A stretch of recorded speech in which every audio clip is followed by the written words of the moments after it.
വയനാട് മാനന്തവാടി പഞ്ചാരക്കൊല്ലിയിലെ നരഭോജി കടുവയ്ക്കായി തിരച്ചിൽ ഊർജിതമാക്കി.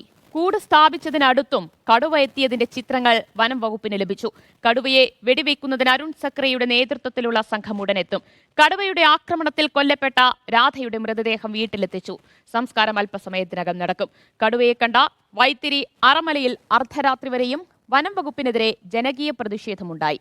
മാനന്തവാടി നഗരസഭാ പരിധിയിൽ കോൺഗ്രസ് ആഹ്വാനം ചെയ്ത ഹർത്താൽ ആരംഭിച്ചു.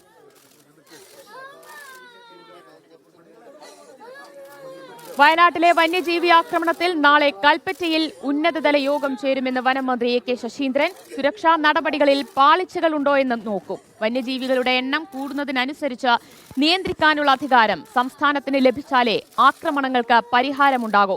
നിലവിൽ എന്താണ് ചെയ്യേണ്ടത് എന്ന് പ്രതിപക്ഷത്തിനും പരിഹാരമാർഗമില്ലെന്നും എ കെ ശശീന്ദ്രൻ പറഞ്ഞു. വന്യജീവികളുടെ എണ്ണം വർദ്ധിച്ചു വരുന്ന മുറക്ക് അവയെ നിയന്ത്രിക്കാൻ ആവശ്യമായ കാലോചിതമായ തീരുമാനങ്ങൾ എടുക്കാനുള്ള അവകാശം സംസ്ഥാനങ്ങൾക്ക് വേണം. അപ്പോൾ സുരക്ഷാ നടപടികൾ സ്വീകരിക്കുക, മുൻകരുതലുകൾ എടുക്കുക.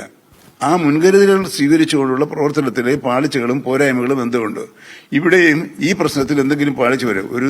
അതുകൊണ്ട് തന്നെ നാളെ 11 മണിക്ക് കൽപ്പറ്റയിൽ വെച്ച് ഉന്നതതല യോഗം നടക്കുകയാണ്. എല്ലാ ആശ്വാസ നടപടികളും സുരക്ഷാ നടപടികളും മുൻകരുതൽ നടപടികളും സ്വീകരിക്കുന്നതാണ് എന്ന് ഉറപ്പു നൽകാൻ ഈ സന്ദർഭം ഞാൻ ഉപയോഗപ്പെടുത്തുന്നു.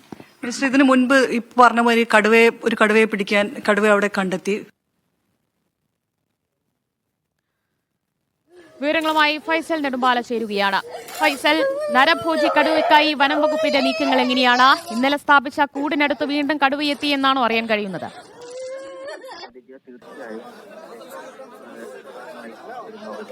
തീർച്ചയായും ഇപ്പോൾ ഏറ്റവും പ്രധാനമായി പുറത്തുവരുന്ന ഒരു വിവരം എന്ന് പറയുന്നത് പഞ്ചാരക്കൊല്ലിയിൽ ഇന്നലെ വൈകിട്ട് സ്ഥാപിച്ച കൂടിനടുത്ത് കടുവയുടെ ചിത്രം പതിഞ്ഞിരിക്കുന്നു എന്നുള്ളതാണ്. കേസ് ദീപയാണ് ഇപ്പോൾ ഈ ഒരു വിവരം നമ്മോട് പങ്കുവെക്കുന്നത്. എന്തായാലും ഇന്നലെ കടുവയുടെ ആക്രമണം ഉണ്ടായതിനു ശേഷം ശക്തമായ നിരീക്ഷണം തന്നെയാണ് വനംവകുപ്പിന്റെ ഭാഗത്തു നിന്ന് കടുവക്കായി നടത്തുന്നത്. നിരവധി ക്യാമറകൾ ഇതിനോടകം തന്നെ ഈ പഞ്ചാരക്കൊല്ലിയുടെ വിവിധ ഭാഗങ്ങളിൽ സ്ഥാപിച്ചിട്ടുണ്ടായിരുന്നു. ആ സ്ഥാപിച്ച ക്യാമറയിലാണ് ഇപ്പോൾ കടുവ പതിഞ്ഞിരിക്കുന്നത്. ഇന്നലെ ആക്രമണം നടന്ന അതേ സ്ഥലത്ത് വൈകിട്ടോടെ തന്നെ നാട്ടുകാർ തന്നെ കടുവയെ കണ്ടു എന്ന് വളരെ വ്യക്തമായി തന്നെ പറഞ്ഞതാണ്. അതുകൊണ്ട് തന്നെ വനംവകുപ്പിന്റെ ഭാഗത്ത് നിന്ന് അതീവ ജാഗ്രതയോടുകൂടി തന്നെയാണ് ഈ ഒരു വിഷയം കൈകാര്യം ചെയ്യുന്നത്.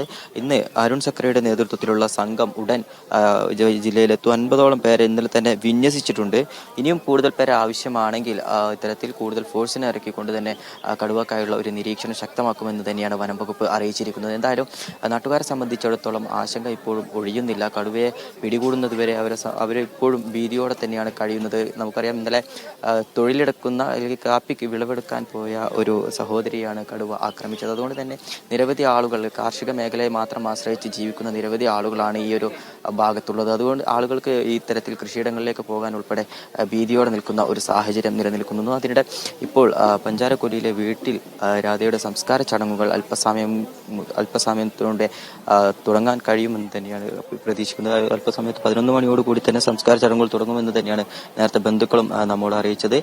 മന്ത്രി OR കേളു ഉൾപ്പെടെയുള്ള ആളുകൾ ഇവിടെയുണ്ട്. നൂറുകണക്കിന് ആളുകളാണ് വിവിധ പ്രദേശങ്ങളിൽ നിന്ന് ഇവിടേക്ക് എത്തുന്നത്. വലിയ വികാരഭരിതമായ ഒരു സാഹചര്യത്തിലൂടെയാണ് ഇപ്പോൾ കടന്നുപോകുന്നത്. ഇപ്പോൾ ഈ ഒരു പഞ്ചാരക്കൊല്ലിയിലെ വീട് ഏറെ വികാരഭരിതമായ ഒരു സാഹചര്യത്തിലേക്ക് കടക്കുന്നു എന്നുള്ളത് തന്നെയാണ് ഏറെ വേദനാജനകമായി നമ്മൾ പങ്കുവെക്കുന്നത്. നമുക്കറിയാം, വയനാട് ജില്ലയിൽ അടുത്തിടെ വന്യജീവി ആക്രമണത്തിൽ കൊല്ലപ്പെടുന്നവരുടെ എണ്ണം അനുദിനം വർദ്ധിച്ചു.